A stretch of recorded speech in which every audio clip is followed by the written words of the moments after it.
në marrëdhënieve dypalëshe dhe stabilitetin në rajon. Shtetet e Bashkuara thanë se janë në pritje të krijimit të kushteve për nisjen e dialogut strategjik me Kosovën, duke theksuar se ato përfshin edhe përmbushjen e zotimeve të Prishtinës ndaj pakicës serbe.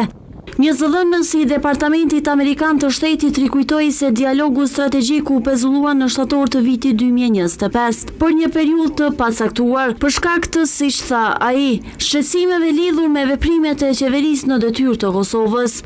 Ne mbetemi të përkushtuar për avancimin e interesave të përbashkëta të Shteteve të Bashkuara dhe popullit të Kosovës. Presim me padorim të zhvillojmë një dialog strategjik me Kosovën kur të krijojmë kushtet e duhura, përfshirë përmbushjen nga Kosova të zotimeve të saj në raport me serbët e Kosovës.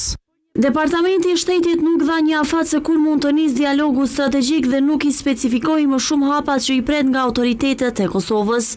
Derisa njohësi çështjeve ndërkombëtare Fatos Rushiti tha se pas themelimit të institucioneve, Kosova duhet të rikthehet sa më shpejt në diskutimet me Shtetet e Bashkuara, duke theksuar se SHBA-ja mbetet aleati kryesor i vendit.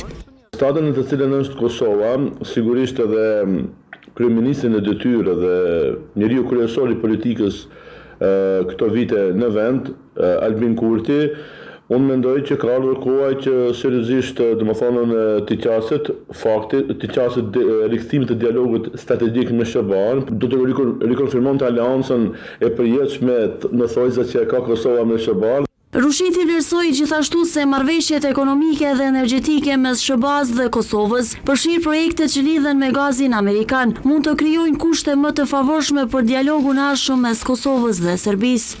Dialogu kapitalizohet me marrëveshje bilaterale në fushat e ekonomisë, në fushat tjera, sidomos në fushën edhe energjetikës, ku tani kemi një hezitim të qeverisë Kosovës për gazin amerikane, sigurisht do të krijonte elemente shumë më të mira në një dialog të ardhshëm të Kosovës me Serbinë për përmbyllje të marrëveshjes përfundimtare.